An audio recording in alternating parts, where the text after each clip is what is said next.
નમસ્કાર મિત્રો, જય શ્રી કૃષ્ણ. સ્વાગત છે ફરી એક વખત આપનું આપણી યુટ્યુબ ચેનલ ભક્તિ કીર્તન સંગ્રહમાં. મિત્રો, આપણા હિન્દુ પંચાંગમાં અધિક માસ કે જેને પુરુષોત્તમ માસ અને મળ માસના નામથી પણ ઓળખવામાં આવે છે કે જે ખૂબ જ પવિત્ર ગણવામાં આવ્યો છે અને આ પવિત્ર મહિનો દર 3 વર્ષે આવે છે. પૌરાણિક કથા અનુસાર જ્યારે મળમાસ પોતાને અશુદ્ધ અનુભવ્યો હતો ત્યારે ભગવાન વિષ્ણુએ તેને શરણ આપ્યું હતું અને તેમણે પોતાનું નામ પુરુષોત્તમ આપ્યું હતું. એટલા માટે આ પુરુષોત્તમ માસમાં ભગવાન વિષ્ણુની આરાધના કરવાનું વિશેષ મહત્વ બતાવવામાં આવેલું છે અને નિત્ય પુરુષોત્તમ માસ મહાત્મય કથા સાંભળવામાં આવે છે કે જેમાંથી અત્યાર સુધી આપણે 3 અધ્યાય સાંભળ્યા અને આજના આ વિડીયોમાં પુરુષોત્તમ માસ મહાત્મય કથાનો ચોથો અધ્યાય સાંભળવાના છીએ. સાથે જ પુરુષોત્તમ માસની એક વાર્તા એટલે કે તાવડી તપેલીની વાર્તા પણ સાંભળીશું. તો અંત સુધી મારી સાથે જોડાયેલા રહેજો. વિડીયો પસંદ આવે તો કોમેન્ટ સેક્શનમાં પુરુષોત્તમ માસ નિમિત્તે એક વખત જય શ્રી કૃષ્ણ લખજો.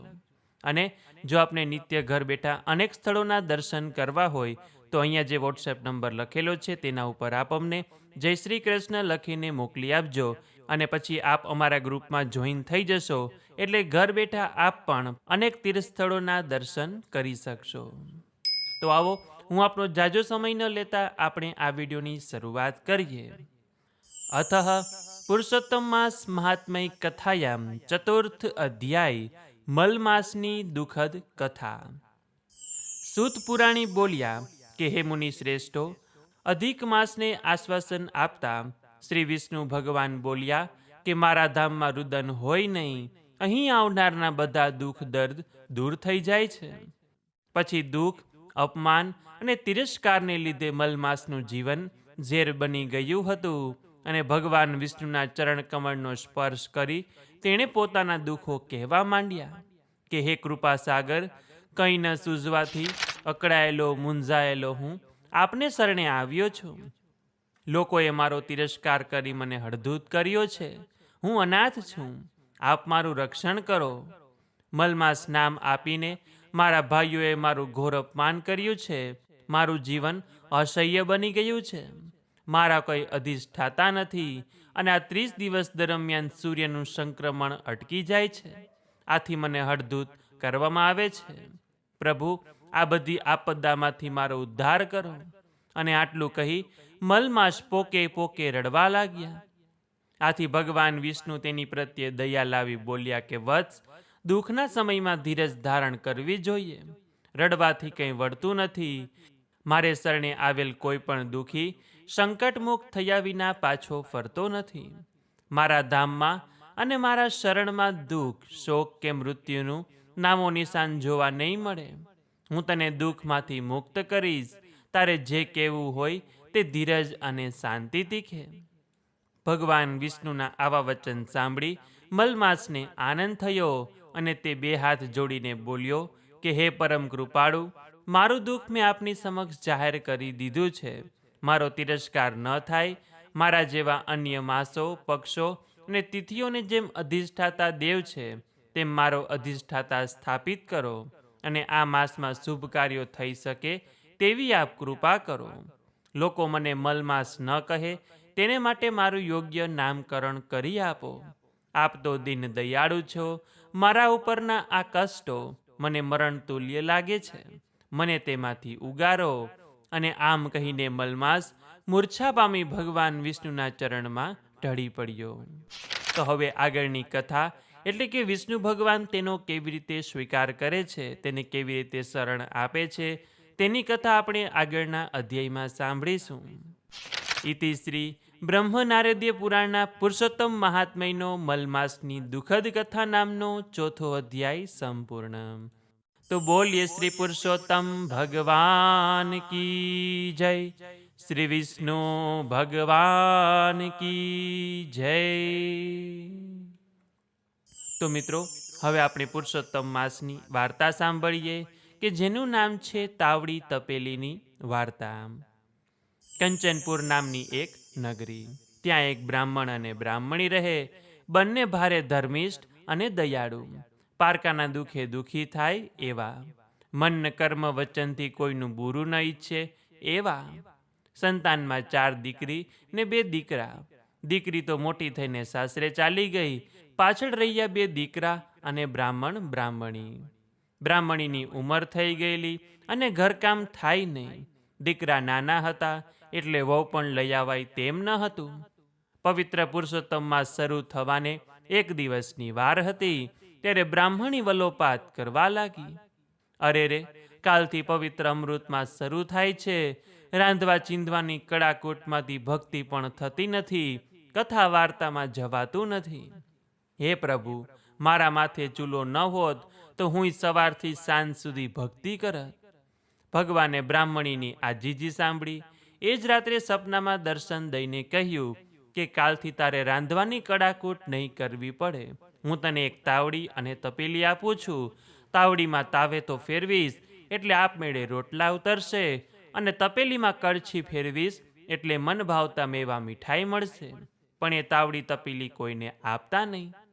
સવારે બ્રાહ્મણીએ રસોડામાં રૂપાની તાવડી ને સોનાની તપેલી જોઈ.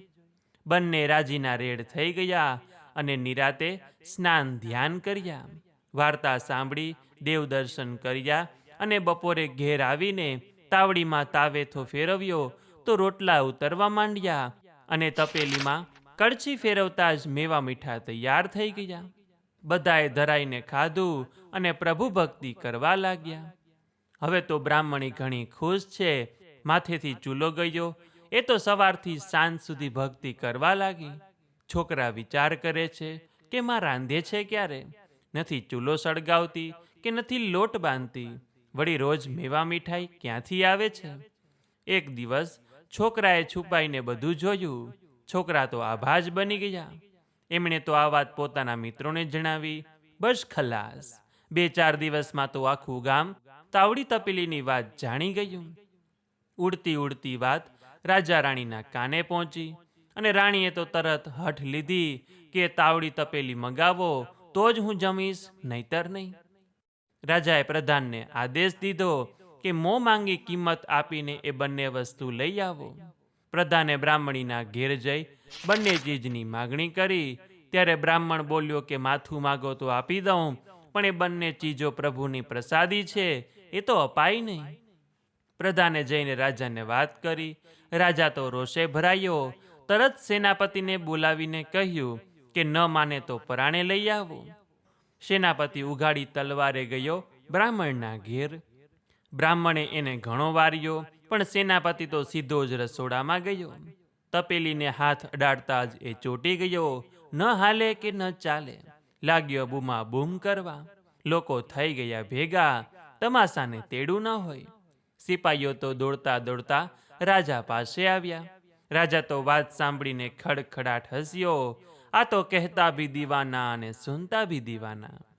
રાજા તો અભિમાનથી છાતી ફૂલાવતો આવ્યો બ્રાહ્મણને ઘેર.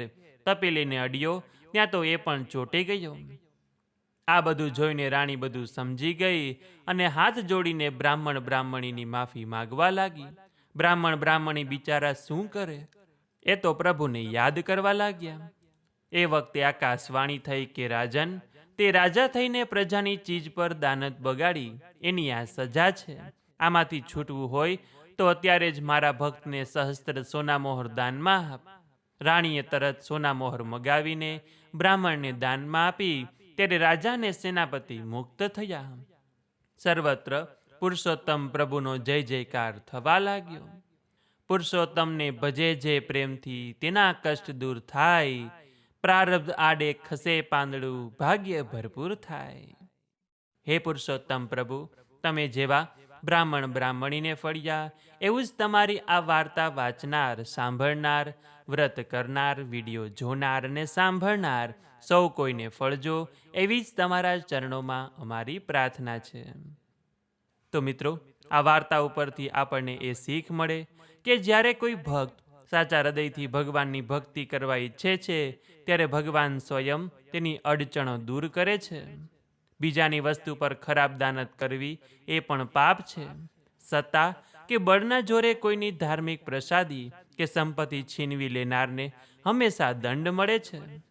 એટલે કરેલી ભૂલનો પસ્તાવો કરવો અને સાચા માર્ગે પાછા વળવાથી જ પ્રભુની કૃપા મળે છે. તો બોલીએ શ્રી પુરુષોત્તમ ભગવાન કી જય, શ્રી વિષ્ણુ ભગવાન કી જય. તો મિત્રો, આજના આ વિડીયોમાં આપણે પુરુષોત્તમ માસ મહાત્મ્ય કથાનો ચોથો અધ્યાય અને પુરુષોત્તમ માસની વાર્તા સાંભળી. આશા છે કે આપ સૌ લોકોએ પણ અમારી સાથે સાંભળ્યું હશે.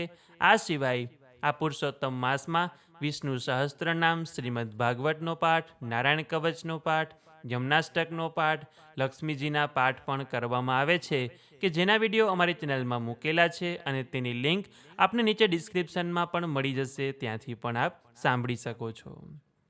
તો આ વિડીયો પસંદ આવ્યો હોય તો લાઈક કરી તમારા મિત્રોને મોકલી, અમારી ચેનલમાં નવા હોય તો સબસ્ક્રાઈબ કરવાનું ભૂલતા નહીં કે જેથી આવનાર અવનવા વિડીયો આપ સૌને મળતા રહે.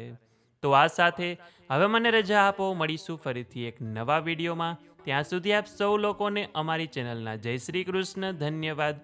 મારી સાથે જોડાઈ રહેવા બદલ, મને સાંભળવા બદલ આપ સૌ લોકોનો ખૂબ ખૂબ આભાર.